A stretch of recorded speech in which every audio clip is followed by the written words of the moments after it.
Hello students, कल हमने आपका सेकंड चैप्टर लिया था इंग्लिश में ब्रिंगिंग अप करी। आज हम उसी का ही सेकंड पार्ट स्टार्ट कर रहे हैं। कल तक हमने पढ़ा था कि किस तरह से राइटर जो था वो अपना को एक छोटा 5 मंथ ओल्ड का बेबी मिला था एलिफेंट, और जिसको उसने एक पवेलियन था वो उसमें रहता था, जिसको छप्पर के द्वारा बनाया गया था, और जो उसके स्टम्प थे वो पेड़ की एक मोटा तना था जिनको यूज़ किया गया था उसका वो पवेलियन का शेप तैयार करने के लिए।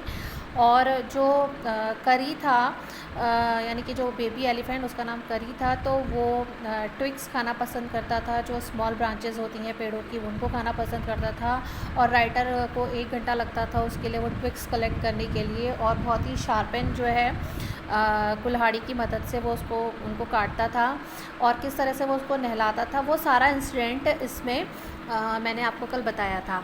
और फिर सडनली एक दिन जब राइटर जंगल में वो ट्विक्स इकट्ठी कर रहा था तो उसको एक आवाज़ सुनाई दी जो करी की आवाज़ थी, और तो राइटर को लगता है कि वो शायद किसी खतरे में है, और वो तुरंत पेड़ से नीचे उतरकर करी को जहाँ छोड़ा था उसने वहाँ सर्च करने के लिए जाता है, लेकिन करी उसको कहीं नज़र नहीं आता है। तो क्या होता है करी के साथ में, ये हम आगे इस चैप्टर में पढ़ेंगे। I looked all over but I could not find him. Writer बोलता है कि मैंने चारों तरफ देखा लेकिन वो मुझे नहीं मिल सका। I went near the edge of the water, और मैं फिर कहाँ गया, एज ऑफ द वाटर मतलब पानी के किनारे गया।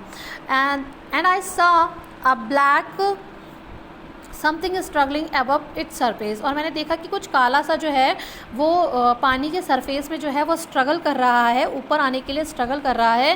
Then it rose higher and it was the trunk of my elephant, और जैसे ही वो ऊपर को उठा मतलब तो मुझे लगा कि ये मेरा ही एलिफेंट की सूंड थी, और वो उसको पहचान गया। I thought he was drawing, लेकिन उस राइटर ने ये सोचा कि जो करी है वो क्या हो रहा है, वो डूब रहा था। I was helpless because I could not jump into the water and save the 400 pounds of him since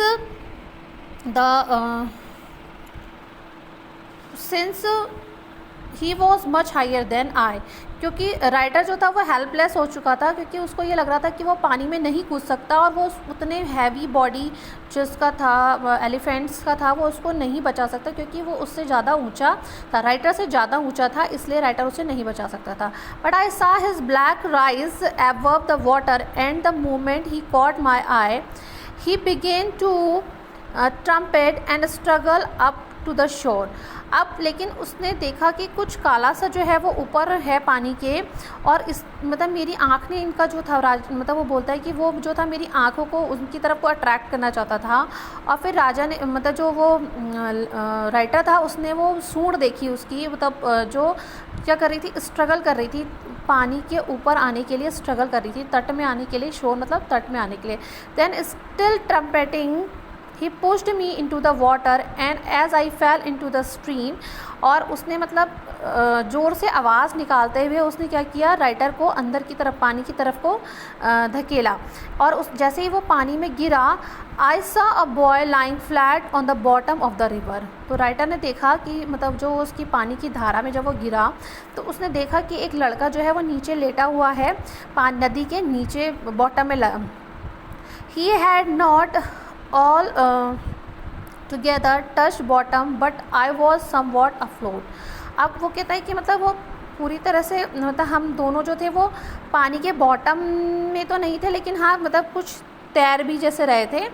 I came to the surface to the water and take my breath and there Curry was standing, और writer बोलता है कि मैं ऊपर आया पानी की तरफ और मैंने फिर क्या लिया, एक सांस ली जहाँ करी क्या था, खड़ा हुआ था। His feet planted in the sand bank and his trunk stretch out like a hand waiting for mine, और जो उसके पैर थे वो कहाँ थे, किनारे पे जो रेत थी उसमें थे, और उसके जो सूंड थी वो मेरे को एक हाथ की तरह मेरा इंतज़ार कर रही थी, मतलब स्ट्रेच उसने अपने हाथ की तरह उस सूंड को फैला रखा था कि जैसे उसका हाथ है और उसको वो राइटर का इंतज़ार कर रहा। I dived down again and pulled the body of the drowning boy to the surface, but writer ने क्या किया कि उसने डाइव ली, मतलब एक डुबकी सी लगाई पानी में, और उसने जो बॉडी थी उस डूबे हुए लड़के की जो बॉडी थी उसको ऊपर की तरफ पानी के सरफेस पे खींचना शुरू किया। लेकिन क्या हुआ, not being a good swimmer I could not swim assure. और क्योंकि राइटर बोलता है कि मैं बहुत अच्छा स्विमर नहीं था, तैराक नहीं था, इसलिए मैं उसको ऊपर नहीं खींच पा रहा था, मतलब उसको ऊपर नहीं ला पा रहा था। And slow current was already dragging me down. और जो पानी का जो करंट था, मतलब जो पानी की जो वेव्स थी वो क्या कर रही थी, वो उसको नीचे की तरफ, राइटर को नीचे की तरफ खींच रही थी। Seeing us drifted by the in the current. और जब ड्राजक मतलब जब उसने उसको देखा कि मतलब जो राइटर है वो और जो दूसरा लड़का है वो परेशानी में, कष्ट में है। Kari who was usually slow and ponderous, मतलब जो बहुत ही स्लो था और बहुत ही प्रॉब्लम क्रिएट करता था, उसने क्या किया, सडनली डॉट डाउन लाइक अ हॉक। उसने एक बाज की तरह राइटर पर जो है वो झपटा। And came half way into the water where I saw him stretch out his trunk again. और पानी के मतलब आधे पानी में वो आ गया और उसने देखा कि राइटर ने देखा कि उसने अपनी सूंड दोबारा से फैला दी है। I raised up my hand to catch it and it slipped. और राइटर बोलता है कि मैंने भी हाथ अपना जो था वो फैलाया उसकी सूंड पकड़ने के लिए, लेकिन क्या हुआ, वो फिसल गया। I found my self going under the water again. और फिर राइटर बोलता है कि मैंने अपने आप को पाया कि मैं दोबारा क्या कर रहा हूँ, मैं पानी में दोबारा जो है वो डूब रहा हूँ। But this time I found that the water was not very deep. लेकिन राइटर ने पाया कि इस टाइम जो था वो पानी बहुत ज़्यादा गहरा नहीं था, क्योंकि वो थोड़ा सा किनारे में आ गया था। So I sank in the bottom to the river and doubled my feet under me and suddenly kick the water bad and so shoot upwards like an arrow. अब फिर राइटर ने कोशिश करी कि मतलब उसने अपने पैरों से पीछे को पानी को धक्का दिया और एक किक जैसा करा पानी में और नदी में, और ऊपर जैसे तीर निकल के आता है वैसे ही वो बाहर की तरफ को आया। In spite of the fact that I was holding the drowning boy with my hand. लेकिन बजाय इसके कि मतलब जो ये था कि मतलब उसने उस डूबते हुए बच्चे जो लड़का था उसका हाथ पकड़ रखा था। As my body rose above the water, तो बॉडी जो है वो ऊपर की तरफ तो आ रही थी लेकिन पूरी तरह से नहीं आ पाई थी। I felt a lasso around my neck. और राइटर बताया कि मतलब उसने ऐसा महसूस किया कि कुछ जो जैसे चमड़े का जो बांधने के लिए होता है जानवरों को, वो उसके नेक के चारों ओर उसने महसूस किया, अपने गर्दन के चारों ओर। दिस फ्राइटेंडेड मी, राइटर डर गया कि मतलब कुछ, I thought some water animal was going to swallow me. तो राइटर को ऐसा लगा कि कोई वाटर एनिमल है जो उसके गले के चारों ओर लिपट गया है और वो उसको अब क्या करेगा, वो निगल जाएगा। आई हेard करी स्क्विलिंग, लेकिन मैंने क्या सुना, करी की स्पेलिंग, करी की चीख सुनी। And I knew it was his trunk about my neck. अब राइटर को समझ में आ गया कि ये जो थी वो उसकी ट्रंक थी जो उसके नेक के चारों ओर थी। ही पुल्ड अस बोथ अशोर, और उसने क्या करी ने क्या किया, उन दोनों को, जो वो डूबने वाला वो जो लड़का था वो और राइटर, दोनों को क्या किया, किनारे पर, तट के किनारे पर ले आया। अब कुछ आगे के फैक्ट्स हैं। करी बिकम्स फॉन्ड ऑफ राइप बनाना। करी को क्या था, पके हुए बनाने का शौक, मतलब शौकीन हो गया था, खाने का शौकीन हो गया था। He believes in self help much to the discomfort to his friend with quiet dignity. Kari accept the chiding he knows he deserve. अब कुछ मतलब वो अपनी हेल्प खुद करने लग गया था, अपने दोस्त की मदद नहीं चाहता था, उसको वो परेशान नहीं करना चाहता था, और उसको अपनी डिग्निटी, अपनी जो शान थी वो बहुत ही ज़्यादा प्यारी थी। तो उससे रिलेटेड जो है वो चीज़ें अब हम आगे पढ़ेंगे। करी वॉज लाइक अ बेबी, करी एक बच्चे की तरह था। He had to be train to be good and if you did not tell him when he was a naughty. और मतलब उसको क्या अच्छा सा ट्रेन किया जा रहा था क्योंकि वो उसको ये नहीं बताना होता था कि तुम बहुत क्या हो, शैतान हो। He was up more mischief then ever. और मतलब वो कभी कभी क्या कर देता था, बहुत ही ज़्यादा क्या करता था, शैतानियाँ कर देता था। For instance one day somebody gave him some bananas to eat. एक दिन क्या हुआ कि किसी ने उसको खाने के लिए बनाना दिए। Very soon he develop a great love for ripe bananas. और जल्दी ही उसके अंदर क्या विकास हो गया, पके हुए केले को खाने का उसको क्रेज़ हो गया। He use to keep large plates of fruit on a table we use to keep large plates of fruit on a table near the window in the dining room. और राइटर बताता है कि हम मतलब regularly हम क्या करते थे, एक बड़ी सी प्लेट में फ्रूट्स रखते थे जो हमारी डाइनिंग रूम की विंडो के पास में रखी रहती थी, उस टेबल में हम रखते थे। One day all the bananas on that table disappeared and my family blamed the servant for eating all the fruits in the house.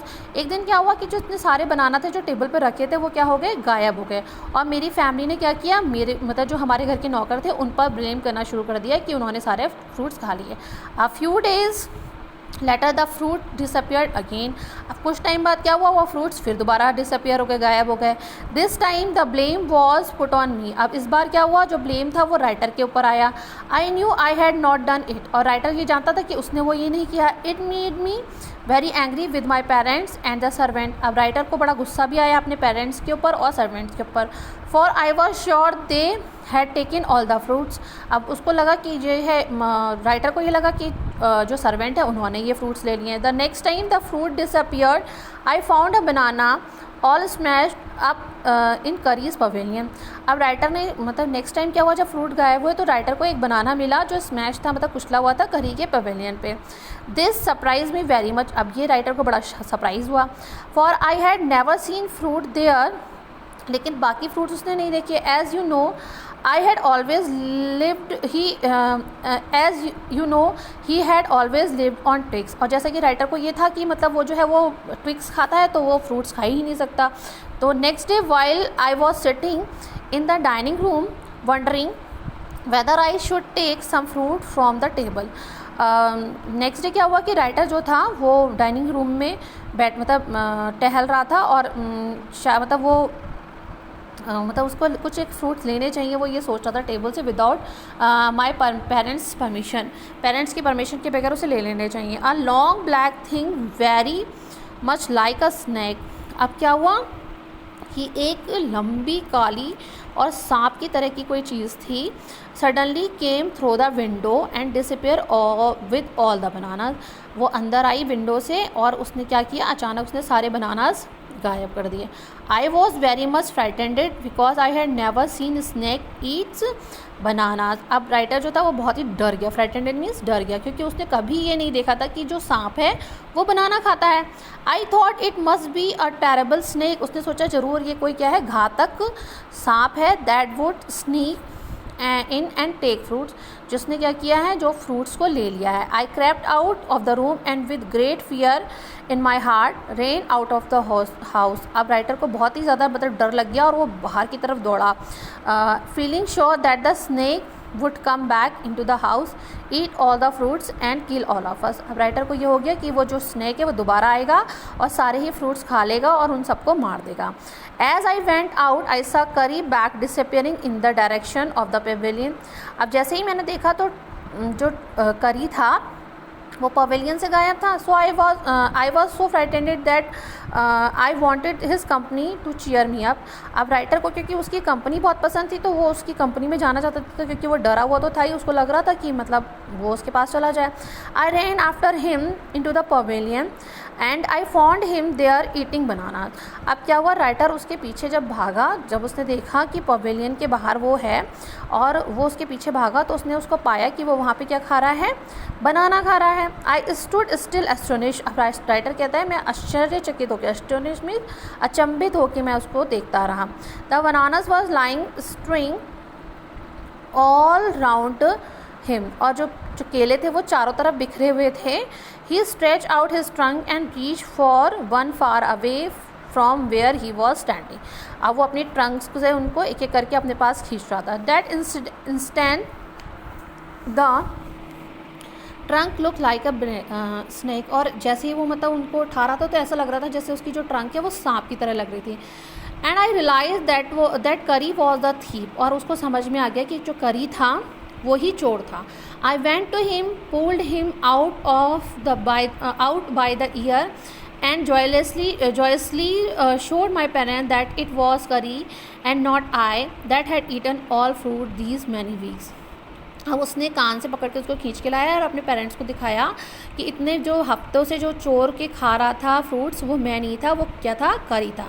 Then I scolded him for elephant understand words as well as children. जैसे कि बच्चे समझते हैं वैसे ही हाथी भी समझते हैं. तो राइटर कहता है कि मैंने उसको डांटा और मैंने उसको बोला, next time I see you stealing fruit you will be whipped. अगर मैंने तुम्हें नेक्स्ट टाइम क्या किया, फ्रूट्स खाते हुए या चुराते हुए देखा तो मैं तुम्हारी पिटाई करूँगा, मार पड़ेगी तुमको. He knew that we were all angry with him. और वो जानता था कि हम सब उससे क्या हुए हैं, नाराज़ हैं. इवन द सर्वेंट्स, नौकर भी. His pride was so injured that he never stole another things from the dining room. अब जो उसका जो प्राउड था, मतलब जो उसको मतलब अपने पर कॉन्फिडेंट था, वो उसका क्या हो गया, बहुत ही ज़्यादा हर्ट हुआ और उसने उसके बाद कभी भी वहाँ से डाइनिंग रूम से कोई भी चीज़ नहीं छुड़ाई. एंड फ्रॉम देन ऑन, और तब से उस दिन से, if anybody gave him fruit he always squeal as if to thank them. और अगर उसे कोई चीज़, कोई फ्रूट देता था तो वो मतलब स्क्वील मतलब चिंघाड़ता था, आवाज़ लगाता था, और जैसे कि वो क्या कह रहा हो, थैंक यू कह रहा हो. An elephant is willing to be punished for having done wrong, but if you punish him without any reason, he will remember it and pay you back in your own coin. अगर आप elephant की इच्छा के अनुसार, मतलब अगर उसने कुछ पनिशमेंट किया है तो उसे पनिशमेंट आप दे दो तो कोई गलत बात नहीं है. लेकिन अगर उसने कोई गलती नहीं करी और बिना किसी रीज़न के उसको पनिशमेंट दिया जाए तो वो उसका दोबारा बदला ज़रूर लेता है. तो ये आपका सेकंड पार्ट हो गया ब्रिंगिंग अप करी का. आशा करती हूँ आपको ये समझ में आ गया होगा. इसका नेक्स्ट एंड लास्ट पार्ट हम कल फिर लेंगे. Thank you. Have a nice day.